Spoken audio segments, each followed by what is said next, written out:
सभी बहनों को मेरा नमस्कार। आज हमारे आंगनबाड़ी केंद्रों पे सरकार द्वारा अंडों का वितरण किया जा रहा है और मैं आपको बताना चाहूँगी कि जो अंडे दिए जा रहे हैं, शायद हमारे क्षेत्रों में तो हम लोगों ने शायद अंडे, मुझे लगता है कि हमारे यहाँ दुकानें भी नहीं होंगी, ना ही अंडे के अंडे होंगे, ना ही कहीं मुर्गी फार्म होंगे, ना ही कोई रोज़गार होगा इस टाइप से, क्योंकि उनको देख के लगता है कि जो बाहर से अंडे सप्लाई हो रहे हैं हमारे यहाँ और हमारे यहाँ दिए जा रहे हैं, चलो जहाँ से भी दे रहे हैं हमें कोई फ़र्क नहीं पड़ता। लेकिन आप बताइए कि अंडे हमारे ब्लॉकों तक आ रहे हैं जहाँ हमारा परियोजना होती है और परियोजनाओं से बोला जा रहा है कि आप अपने बच्चों के हिसाब से अंडे लेके जाएं, अंडे लेके जाएं। परियोजना आज हमारे परियोजना से हमारे केंद्र की कम से कम 40 से 50 किलोमीटर दूरी है, ग्रामीण क्षेत्र है, भौगोलिक स्थिति अच्छी नहीं है, गाड़ियाँ नहीं जाती वहाँ तक और एक महिला को वहाँ से अपने ब्लॉक में जाना पड़ेगा, अपने परियोजना में जाना पड़ेगा और वहाँ से अंडे लेके आने पड़ेंगे, पर बच्चा 8 अंडे। अगर 8 अंडे एक बच्चे को एक महीने का मिल रहा है तो लगाइएगा 10 बच्चे तो 8, आप देख लें कितने अंडे होने चाहिए। वो अंडे लेके एक वर्कर अपने केंद्र में आएगी, अगर फूटता है टूटता है, अंडे की बात है, कितना नाजुक होता है, टूट जाए तो उसकी भरपाई आंगनबाड़ी वर्कर करेगी। ये हमारा सशक्त महिला सशक्तिकरण बन रहा है।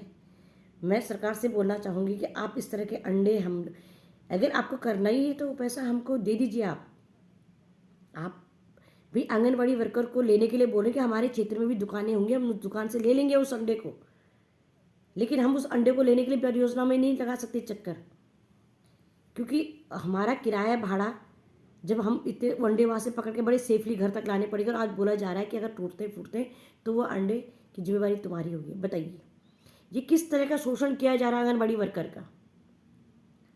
मैं फिर सरकार से बोलना चाहूँगी, आप इस तरह की बातें करना बंद कीजिए।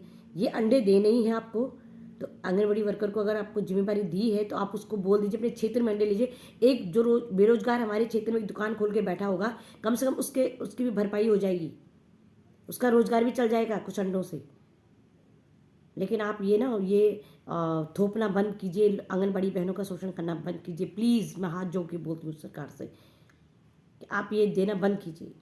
आप हर चीज़ को थोपने की बात करते हैं, आपने इस सर्दियों में 4-4 साड़ियाँ दे दी हमको। बताइए क्या हम उसके साथ केवल साड़ी पहनेंगे?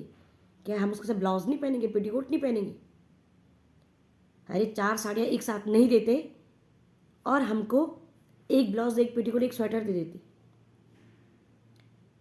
जो आप रंग देते हम पहन लेते, लेकिन इस ठंडियों में हम लोग एक साड़ी दे रहे हैं। आप 4-4 साड़ी देने का मतलब क्या होता है, मैं विभाग से पूछना चाहती हूँ। आप साड़ियों को भी देख लीजिए किस तरह की साड़ियाँ हैं। क्या हम केवल साड़ी लपेट के ही वहाँ जाएंगे? तो मैं सरकार से बोलना चाहती हूँ आप ऐसा ना करें। और बहनों से बोलना चाहूँगी कि अगर आप अपनी हिम्मत है तो आवाज़ को बुलंद कीजिए, नहीं तो आप चुप बैठिए और मैं तो बोलूँगी। और जो बहनें मेरे साथ हैं वो बोलेंगी और मुझे बार बार बहनें बोल रही हैं, मैं इस आवाज़ को बुलंद करूँगी कि आप इस तरह का शोषण करना बंद कीजिए। धन्यवाद।